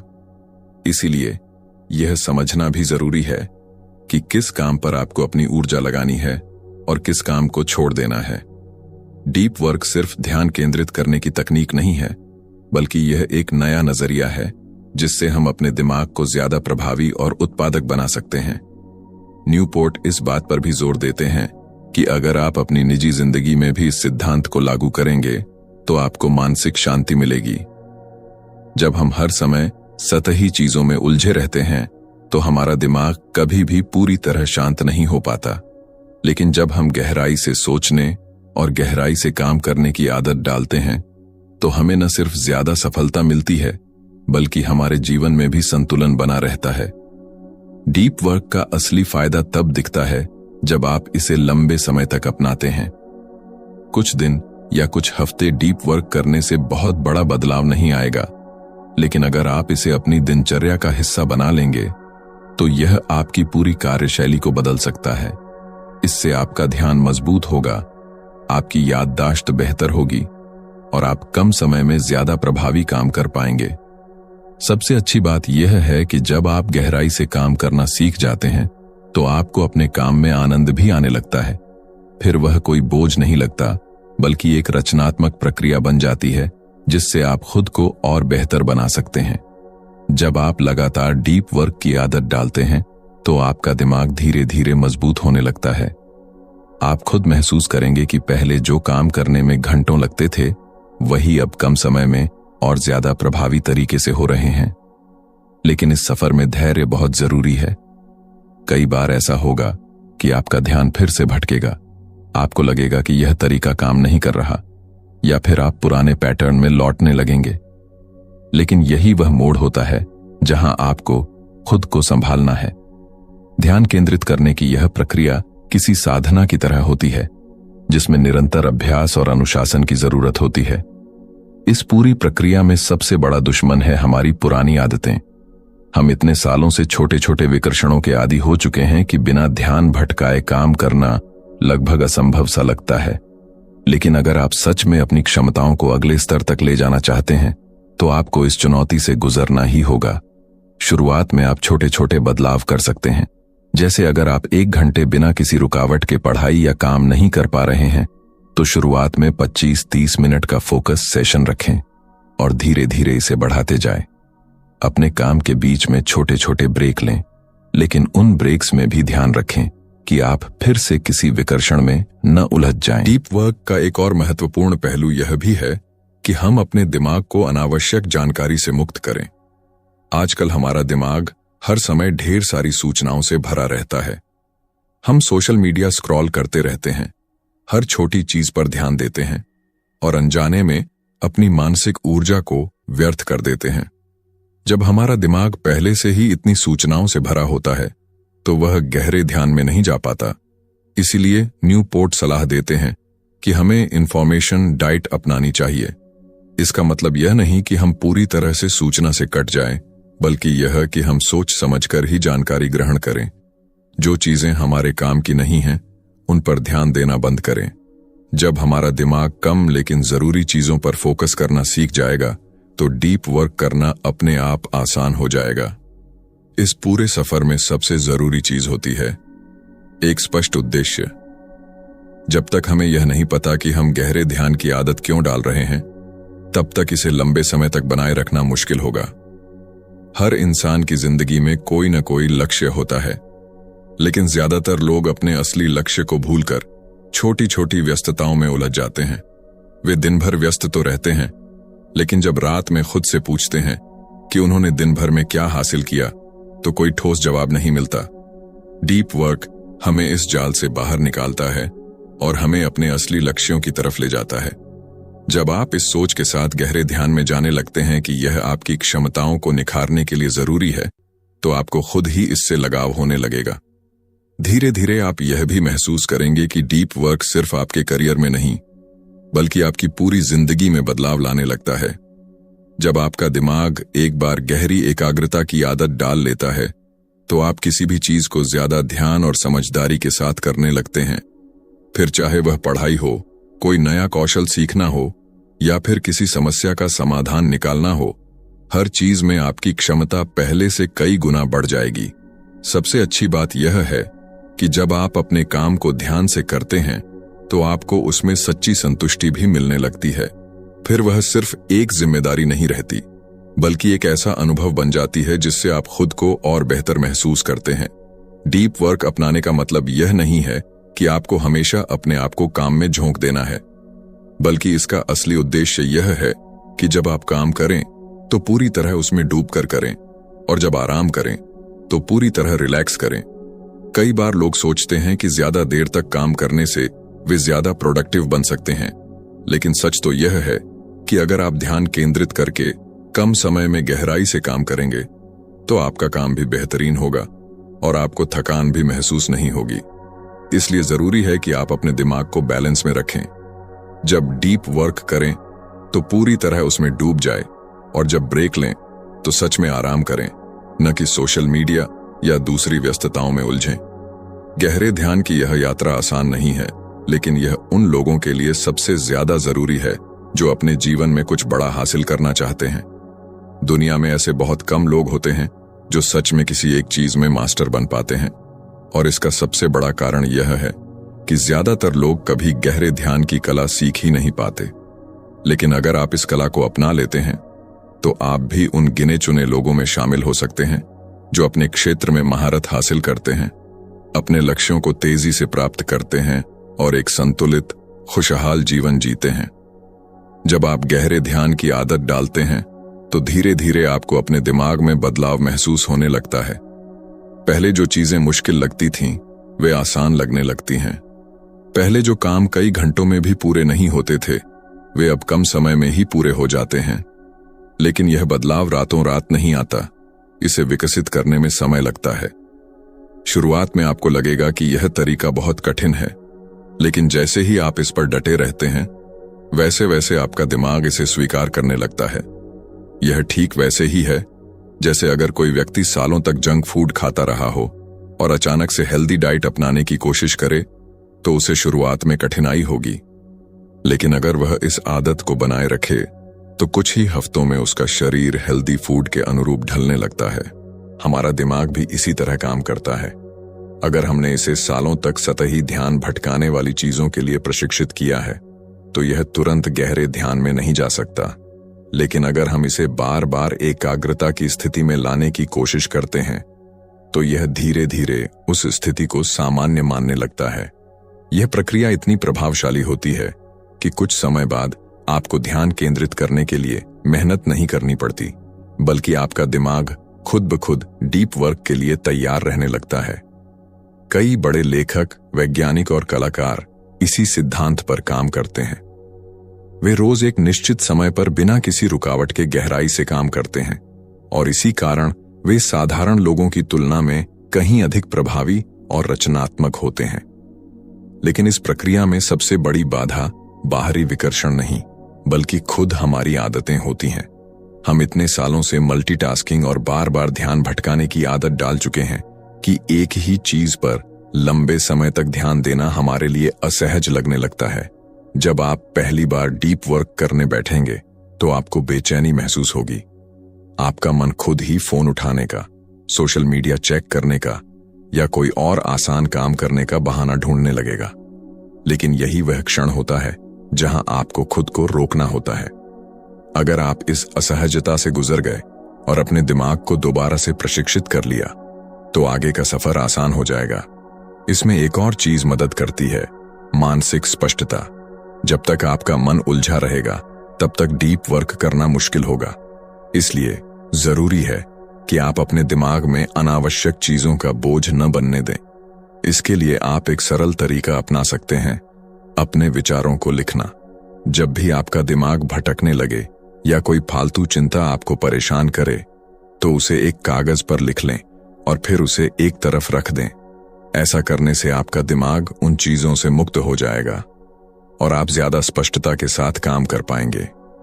यह तरीका उन लोगों के लिए बहुत कारगर होता है जो अक्सर अनावश्यक चिंताओं में फंसे रहते हैं और इस वजह से अपने जरूरी काम पर ध्यान नहीं दे पाते। डीप वर्क का एक और महत्वपूर्ण पहलू यह भी है कि आप अपने समय का सही इस्तेमाल करें। अगर आप गहराई से काम करने की आदत डाल रहे हैं, तो आपको यह समझना होगा कि आपका हर मिनट कीमती है। बहुत से लोग सोचते हैं कि वे हर समय व्यस्त रहने से ज्यादा प्रोडक्टिव हो जाएंगे, लेकिन यह एक भ्रम है। असल में सफलता इस बात पर निर्भर करती है कि आप कितना काम कर रहे हैं, बल्कि इस पर निर्भर करती है कि आप सही दिशा में कितना गहराई से काम कर रहे हैं। अगर आप रोज 8-10 घंटे बिना सोचे समझे सतही रूप से काम कर रहे हैं, तो उसका कोई खास फायदा नहीं होगा। लेकिन अगर आप सिर्फ 3-4 घंटे भी पूरी एकाग्रता के साथ गहराई से काम करें, तो उसका असर कई गुना ज्यादा होगा। इसलिए अगर आप सच में डीप वर्क को अपनाना चाहते हैं, तो आपको अपने समय का प्रबंधन करना सीखना होगा। इसके लिए आप एक साधारण तरीका अपना सकते हैं। हर दिन की शुरुआत में तय करें कि आप किस समय डीप वर्क करेंगे और उस समय को किसी भी कीमत पर सुरक्षित रखें। यह वही समय होगा जब आप बिना किसी रुकावट के अपने सबसे महत्वपूर्ण काम पर ध्यान देंगे। धीरे धीरे आपका दिमाग इस रूटीन को स्वीकार कर लेगा और आपको ध्यान केंद्रित करने के लिए अतिरिक्त मेहनत नहीं करनी पड़ेगी। इस प्रक्रिया का सबसे बड़ा लाभ यह होता है कि आप न केवल अपने काम में माहिर बनते हैं, बल्कि आपकी मानसिक शांति भी बढ़ती है। जब आपका दिमाग बार बार ध्यान भटकाने वाली चीजों से मुक्त हो जाता है, तो आपको अपने अंदर एक अजीब सी शांति महसूस होने लगती है। यह वही शांति होती है जो गहरे ध्यान, साधना और सच्ची रचनात्मकता से आती है। यही कारण है कि बड़े कलाकार, लेखक और वैज्ञानिक अपने जीवन में गहरे ध्यान को प्राथमिकता देते हैं। वे जानते हैं कि असली सफलता तभी आती है जब हम अपने दिमाग को सतही विकर्षणों से बचाकर गहरे स्तर पर सोचने और काम करने में सक्षम होते हैं। कोई जादू नहीं है, यह एक कला है जिसे कोई भी सीख सकता है, लेकिन इसे सीखने के लिए धैर्य, अनुशासन और सही दृष्टिकोण की जरूरत होती है। अगर आप इस कला को अपनी जिंदगी में उतार लेते हैं, तो आपको न केवल अपने करियर में बल्कि अपने निजी जीवन में भी जबरदस्त बदलाव देखने को मिलेगा।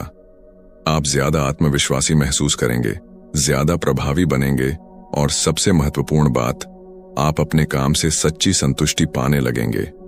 यह संतुष्टि किसी भी बाहरी उपलब्धि से कहीं अधिक मूल्यवान होती है, क्योंकि यह भीतर से आती है।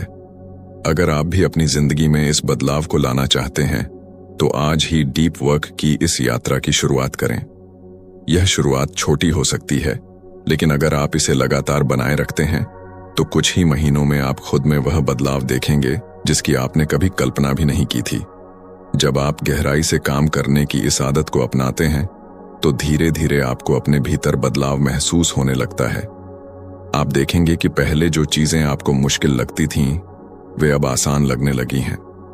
पहले जहां आपको किसी जटिल समस्या को हल करने में घंटों लगते थे, अब आप उसे कुछ ही समय में सुलझा सकते हैं।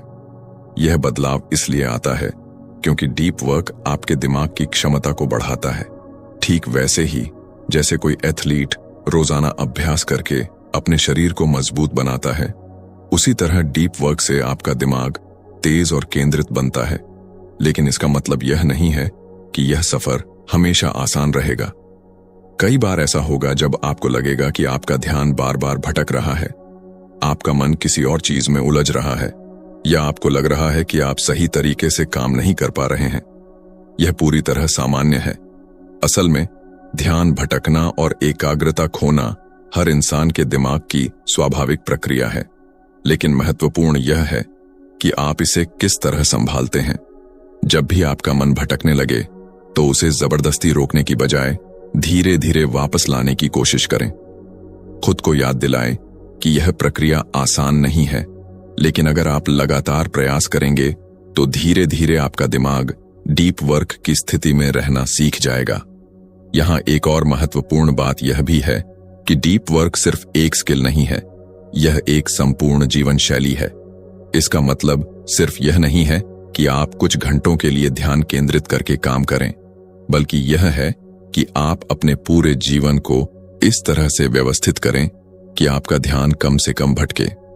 अगर आप अपने आसपास ध्यान भटकाने वाले तत्वों को कम नहीं करते, तो आप कितनी भी कोशिश कर लें, डीप वर्क करना मुश्किल होगा।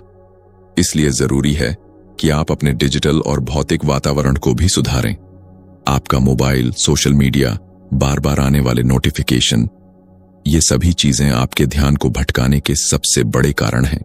जब आप किसी महत्वपूर्ण काम में लगे हों, तो कोशिश करें कि आप अपने फोन को बंद रखें या उसे किसी दूसरी जगह रख दें। अगर आपके काम के लिए इंटरनेट जरूरी नहीं है, तो उसे भी बंद कर दें। कुछ समय के लिए अपने आप को इस डिजिटल दुनिया से अलग कर लेना ही डीप वर्क की सबसे बड़ी कुंजी है। इसके अलावा अपने भौतिक वातावरण को भी इस तरह से व्यवस्थित करें कि वह आपको ध्यान केंद्रित करने में मदद करे। अगर आप घर या ऑफिस में काम कर रहे हैं, तो सुनिश्चित करें कि आपकी कार्यस्थल साफ सुथरी और व्यवस्थित हो। एक बिखरा हुआ और अव्यवस्थित माहौल आपके दिमाग को भी बिखरा हुआ महसूस कराता है। वहीं एक शांत और सुव्यवस्थित माहौल आपको गहराई से सोचने और काम करने के लिए प्रेरित करता है। एक और चीज जो आपको डीप वर्क में मदद कर सकती है, वह है सही समय पर सही गतिविधियों को करना। हमारा दिमाग पूरे दिन एक जैसी ऊर्जा और क्षमता से काम नहीं करता। सुबह के समय हमारा दिमाग सबसे ज्यादा सतर्क और सक्रिय होता है, जबकि शाम होते होते हमारी ऊर्जा कम होने लगती है। इसलिए अगर आप अपने दिन के सबसे महत्वपूर्ण और गहरे कामों को सुबह के समय करें, तो उनका प्रभाव कई गुना बढ़ सकता है। कई सफल लोग अपनी सुबह को सबसे प्रोडक्टिव तरीके से इस्तेमाल करते हैं, क्योंकि वे जानते हैं कि यही वह समय होता है जब उनका दिमाग सबसे ज्यादा सक्षम होता है। डीप वर्क सिर्फ एक व्यक्तिगत आदत नहीं है, बल्कि यह एक ऐसी शक्ति है जो आपको भीड़ से अलग कर सकती है। आज के समय में जब हर कोई सतही कामों और त्वरित संतुष्टि की ओर भाग रहा है, डीप वर्क आपको उन लोगों से अलग बनाता है जो असल में कुछ बड़ा हासिल करना चाहते हैं। यही कारण है कि बड़े वैज्ञानिक, लेखक, कलाकार और उद्यमी अपने समय का बड़ा हिस्सा डीप वर्क में लगाते हैं। वे जानते हैं कि असली सफलता उन्हीं लोगों को मिलती है जो अपनी सोच और काम को गहराई से समझते हैं। लेकिन सबसे जरूरी बात यह है कि आपको इस पूरी प्रक्रिया में धैर्य रखना होगा। डीप वर्क का असर 1-2 दिनों में नहीं दिखेगा। आपको इसे अपनाने में समय लगेगा, लेकिन जैसे जैसे आप इसे अपनी दिनचर्या का हिस्सा बनाएंगे, वैसे वैसे आप खुद को ज्यादा सक्षम, ज्यादा आत्मविश्वासी और ज्यादा प्रभावी महसूस करेंगे। और यही असली सफलता है, सिर्फ बाहरी उपलब्धियां नहीं, बल्कि वह आंतरिक संतुष्टि जो तब मिलती है जब आप पूरी तरह अपने काम में डूब जाते हैं। जब आप अपने काम में पूरी तरह डूबने लगते हैं, तो एक अजीब सी संतुष्टि मिलने लगती है। यह संतुष्टि केवल किसी लक्ष्य को पाने से नहीं आती, बल्कि उस प्रक्रिया से आती है जिसमें आप खुद को पूरी तरह झोंक देते हैं। जब आप डीप वर्क की आदत डालते हैं, तो धीरे धीरे आपको अपने दिमाग में एक नई तरह की स्पष्टता महसूस होने लगती है। चीजें पहले से ज्यादा स्पष्ट दिखने लगती हैं, समस्याओं का समाधान तेजी से सूझने लगता है और आपका आत्मविश्वास बढ़ने लगता है। यह आत्मविश्वास केवल इसलिए नहीं आता कि आप ज्यादा काम कर पा रहे हैं, बल्कि इसलिए आता है कि आप अपने समय और ऊर्जा का सही इस्तेमाल कर रहे हैं। यह प्रक्रिया एक तरह से ध्यान का ही एक रूप है। जब कोई साधु या योगी ध्यान करता है, तो वह अपने मन को भटकने से रोकने की कोशिश करता है। ठीक उसी तरह जब आप डीप वर्क करते हैं, तो आप अपने मन को केवल एक ही चीज पर केंद्रित करते हैं। जितना ज्यादा आप इस आदत को अपनाते हैं, उतना ही आपका दिमाग और भी तेज और कुशल बनता जाता है। यह ठीक वैसे ही है जैसे कोई कारीगर सालों तक एक ही कला का अभ्यास करता है और फिर उसमें निपुण हो जाता है। आपकी मानसिक शक्ति भी अभ्यास से ही निखरती है, और डीप वर्क इसका सबसे प्रभावी तरीका है। धीरे धीरे आपको यह महसूस होगा कि आप न केवल ज्यादा काम कर पा रहे हैं, बल्कि आपकी सोचने की क्षमता भी पहले से ज्यादा तेज हो गई है। आपकी रचनात्मकता बढ़ जाती है और आप उन चीजों को भी गहराई से समझने लगते हैं जो पहले आपके लिए जटिल लगती थीं। इसका सबसे बड़ा फायदा यह होता है कि आप भीड़ से अलग नजर आने लगते हैं। आज के दौर में जब हर कोई सतही चीजों में उलझा हुआ है, ध्यान केंद्रित करने की क्षमता ही आपको दूसरों से अलग और बेहतर बना सकती है। यह एक ऐसी शक्ति है जो आपको किसी भी क्षेत्र में असाधारण बना सकती है, चाहे वह पढ़ाई हो, बिजनेस हो, लेखन हो या फिर कोई अन्य रचनात्मक कार्य। लेकिन यह सब तभी संभव है जब आप सच में इसे अपनाने के लिए तैयार हों। डीप वर्क कोई जादू की छड़ी नहीं है जो एक दिन में आपकी जिंदगी बदल देगी। ये एक प्रक्रिया है जिसे अपनाने के लिए आपको हर दिन खुद को अनुशासित करना होगा। आपको उन चीजों से दूरी बनानी होगी जो आपका ध्यान भटकाती हैं। आपको अपने काम के लिए एक तय समय और स्थान बनाना होगा जहां आप बिना किसी रुकावट के अपने सबसे महत्वपूर्ण कार्य पर ध्यान दे सकें। और सबसे जरूरी बात, आपको इस प्रक्रिया पर भरोसा रखना होगा। शुरुआत में आपको लगेगा कि यह कठिन है, आपका मन बार बार भटकेगा, आपको लगेगा कि आप इसमें सफल नहीं हो पाएंगे। लेकिन जैसे जैसे आप इसे जारी रखेंगे, वैसे वैसे आपको महसूस होगा कि आपका ध्यान केंद्रित करने की क्षमता पहले से कई गुना बढ़ गई है। धीरे धीरे आप अपने दिमाग को इस तरह प्रशिक्षित कर पाएंगे कि ध्यान केंद्रित करना आपके लिए सहज हो जाएगा। यही वह स्थिति है जहां से आपकी असली प्रगति शुरू होगी। जब आपका दिमाग बिना किसी अतिरिक्त प्रयास के गहरे ध्यान की स्थिति में आ सके, तब आप देखेंगे कि आपके काम की गुणवत्ता भी पहले से कई गुना बेहतर हो चुकी है। जो लोग इस स्थिति तक पहुंचते हैं वे न केवल अपने काम में माहिर बनते हैं बल्कि उन्हें अपने जीवन में भी एक नई तरह की स्पष्टता और संतोष मिलने लगता है। वे अब उन चीजों में समय बर्बाद नहीं करते जो उनके लिए महत्वपूर्ण नहीं है। वे अपनी ऊर्जा को सही दिशा में लगाते हैं और उसी में अपनी पूरी ताकत झोंक देते हैं। यही कारण है कि महान वैज्ञानिक, लेखक, कलाकार और उद्यमी इस कला को अपनाते हैं। वे जानते हैं कि अगर वे अपना ध्यान भटकाने वाली चीजों में उलझे रहेंगे तो वे कभी कुछ महान नहीं कर पाएंगे। अगर आप भी इस बदलाव को अपनाना चाहते हैं तो अभी से इसकी शुरुआत करें। धीरे धीरे अपने दिन का एक निश्चित समय डीप वर्क के लिए तय करें। शुरुआत में यह समय कम हो सकता है, लेकिन जैसे जैसे आपकी क्षमता बढ़ेगी आप इसे और भी बढ़ा सकते हैं। अपने डिजिटल और भौतिक माहौल को इस तरह व्यवस्थित करें कि वह आपके ध्यान केंद्रित करने में सहायक बने। अनावश्यक चीजों को अपनी दिनचर्या से निकाल दें और केवल उन्हीं चीजों पर ध्यान दें जो वास्तव में आपके लिए मायने रखती हैं। जब आप इस आदत को पूरी तरह से अपना लेंगे तब आप देखेंगे कि आपका जीवन पहले से कहीं ज्यादा व्यवस्थित और प्रभावशाली बन गया है। आपको न केवल अपने काम में सफलता मिलेगी बल्कि आपको एक नई तरह की मानसिक शांति भी महसूस होगी। यही वह स्थिति है जहां से असली रचनात्मकता और सफलता की शुरुआत होती है।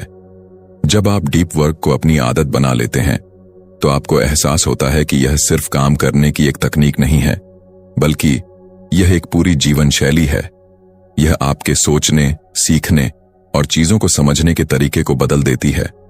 आपको लगने लगता है कि पहले जो काम मुश्किल लगते थे वे अब सहज लगने लगे हैं। आपका ध्यान भटकना कम हो जाता है, आपकी उत्पादकता कई गुना बढ़ जाती है और सबसे बड़ी बात, आपको अपने काम में एक नई तरह की गहराई और संतोष महसूस होने लगता है। लेकिन इस पूरी प्रक्रिया में सबसे महत्वपूर्ण चीज है धैर्य। डीप वर्क कोई ऐसी चीज नहीं है जिसे आप एक रात में सीख सकते हैं। ये एक धीमी लेकिन प्रभावशाली प्रक्रिया है जो धीरे धीरे आपके दिमाग को एक नई स्थिति में ले जाती है। जब आप पहली बार डीप वर्क करने की कोशिश करते हैं तो आपका मन बार बार भटकेगा। आपको लगेगा कि यह आपके बस की बात नहीं है, लेकिन अगर आप धैर्य रखेंगे और धीरे धीरे अपने ध्यान को मजबूत करेंगे तो आप देखेंगे कि यह आपके लिए आसान होता जा रहा है। शुरुआत में आपका ध्यान कुछ मिनटों तक ही केंद्रित रह पाएगा, लेकिन जैसे जैसे आप इसका अभ्यास बढ़ाएंगे वैसे वैसे आप घंटों तक बिना ध्यान भटके काम कर सकेंगे। यह ठीक वैसे ही है जैसे शरीर को मजबूत करने के लिए व्यायाम करना। जब कोई व्यक्ति पहली बार जिम जाता है तो वह भारी वजन नहीं उठा सकता, लेकिन अगर वह नियमित रूप से अभ्यास करता रहे तो धीरे धीरे उसकी मांसपेशियां मजबूत होने लगती हैं और वह पहले से ज्यादा वजन उठाने में सक्षम हो जाता है। डीप वर्क भी ठीक इसी तरह काम करता है। इस प्रक्रिया में सबसे बड़ी चुनौती यह है कि हम एक ऐसे युग में रह रहे हैं जहां ध्यान भटकाने वाली चीजें हर जगह मौजूद हैं। सोशल मीडिया, अनगिनत नोटिफिकेशन, हर समय उपलब्ध रहने की आदत, ये सब चीजें हमें डीप वर्क से दूर ले जाती हैं। आज के समय में ध्यान केंद्रित करने की क्षमता किसी भी व्यक्ति के लिए सबसे बड़ी ताकत हो सकती है, क्योंकि बहुत कम लोग इसे सही मायने में अपना पाते हैं। जो लोग इस कला में माहिर होते हैं वे किसी भी क्षेत्र में दूसरों से आगे निकल जाते हैं। अगर आप चाहते हैं कि आप भी डीप वर्क की इस शक्ति को अपने जीवन में उतार सकें तो आपको अपने समय और ध्यान की रक्षा करनी होगी। आपको यह तय करना होगा कि कौन सी चीजें आपके लिए जरूरी हैं और कौन सी चीजें सिर्फ आपका समय बर्बाद कर रही हैं।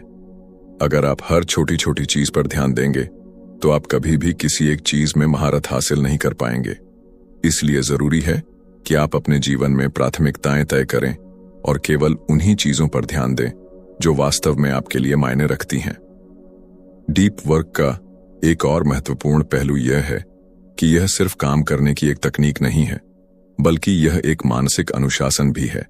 यह आपको न केवल अपने पेशेवर जीवन में बेहतर बनाता है, बल्कि आपके व्यक्तिगत जीवन में भी गहराई लाता है। जब आप ध्यान केंद्रित करने की इस कला में निपुण हो जाते हैं तो आपको जीवन में एक नई स्पष्टता महसूस होने लगती है।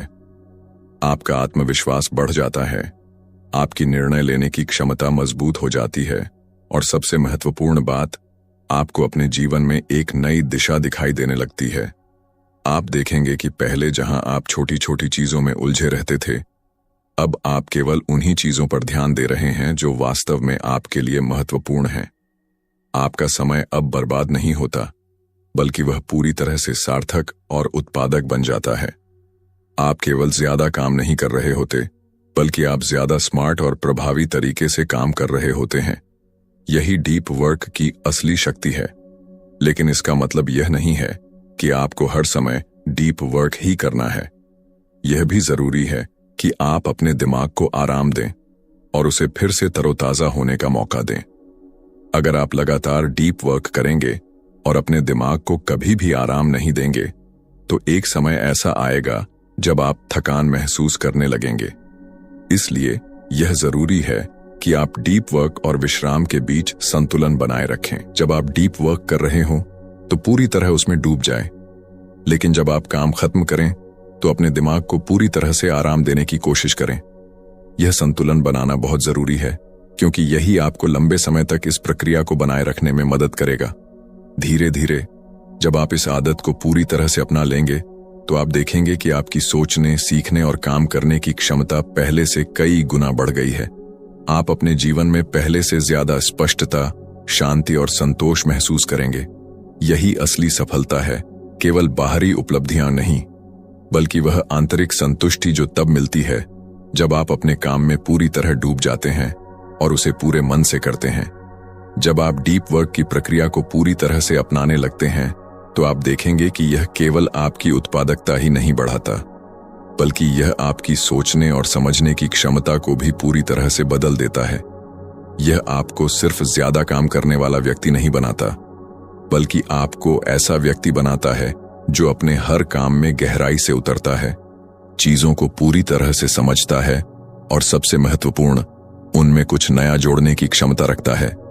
यही वह गुण है जो आपको दूसरों से अलग करता है और किसी भी क्षेत्र में असाधारण बनाता है। आज के दौर में जब हर कोई तेजी से काम करने और ज्यादा से ज्यादा चीजें करने की होड़ में लगा हुआ है, डीप वर्क करने वाले लोग ही असली बदलाव लाने वाले होते हैं। वे किसी भी विषय को केवल सतही तौर पर नहीं देखते, बल्कि वे उसमें गहराई तक जाते हैं, उसकी बारीकियों को समझते हैं और फिर ऐसी चीजें बनाते हैं जो लंबे समय तक प्रभाव छोड़ती हैं। अगर आप इस स्तर तक पहुंचते हैं, तो यह केवल आपके पेशेवर जीवन में ही नहीं, बल्कि आपके व्यक्तिगत जीवन में भी एक बड़ा बदलाव लेकर आता है। डीप वर्क अपनाने के बाद आप पाएंगे कि आपका ध्यान अब फालतू की चीजों पर नहीं जाता। पहले जो चीजें आपको बार बार विचलित करती थीं, वे अब आपके लिए महत्वहीन हो जाती हैं। आपका दिमाग अब केवल उन्हीं चीजों पर केंद्रित होता है जो आपके लिए असली मायने रखती हैं। इससे न केवल आपकी उत्पादकता बढ़ती है, बल्कि आपको अपने काम में एक नई तरह की संतुष्टि भी मिलने लगती है। आपको लगने लगता है कि आप केवल समय बिताने के लिए काम नहीं कर रहे, बल्कि जो कुछ भी कर रहे हैं उसमें कुछ मूल्य जोड़ रहे हैं। लेकिन यह बदलाव एक दिन में नहीं आएगा। इसके लिए आपको धैर्य रखना होगा, अपनी आदतों को बदलना होगा और धीरे धीरे खुद को इस प्रक्रिया में ढालना होगा। सबसे पहले आपको अपनी दिनचर्या में डीप वर्क के लिए एक निश्चित समय तय करना होगा। यह समय वह होना चाहिए जब आप बिना किसी रुकावट के काम कर सकें। हो सकता है कि शुरुआत में यह केवल 30 मिनट हो, लेकिन जैसे जैसे आपकी क्षमता बढ़ेगी, आप इसे घंटों तक बढ़ा सकते हैं।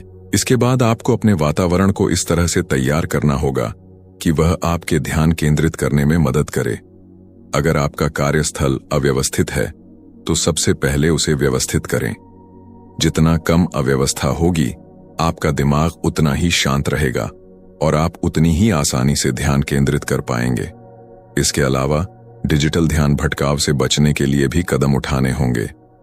नोटिफिकेशन बंद करें, सोशल मीडिया से दूरी बनाएं और केवल उन्हीं चीजों को अपने आसपास रखें जो आपके काम में सहायक हों।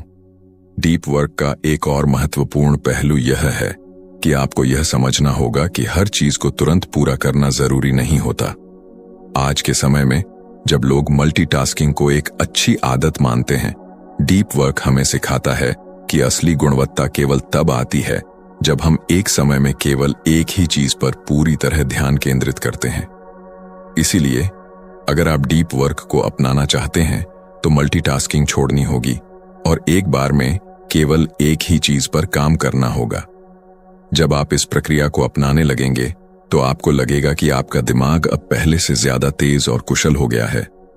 आपको नई चीजें पहले से ज्यादा तेजी से समझ में आने लगेंगी, आपकी रचनात्मकता बढ़ जाएगी और आप अपने काम में पहले से ज्यादा आत्मविश्वास महसूस करेंगे। यही आत्मविश्वास आपको आगे बढ़ाएगा और किसी भी क्षेत्र में दूसरों से आगे निकलने में मदद करेगा। सबसे महत्वपूर्ण बात यह है कि डीप वर्क केवल एक रणनीति नहीं बल्कि एक मानसिकता है। यह आपको सिखाता है कि असली सफलता केवल तब मिलती है जब आप अपने समय और ऊर्जा को पूरी तरह से नियंत्रित करना सीख जाते हैं। यह आपको सिखाता है कि केवल व्यस्त रहना ही सफलता नहीं है, बल्कि यह देखना ज्यादा जरूरी है कि आप किस चीज में अपना समय और ध्यान लगा रहे हैं। जब आप डीप वर्क को पूरी तरह से अपना लेते हैं तो आपको अपने जीवन में एक अलग तरह की शांति और स्पष्टता महसूस होती है। अब आप केवल बाहर से सफल नहीं होते बल्कि भीतर से भी एक संतुष्टि महसूस करने लगते हैं।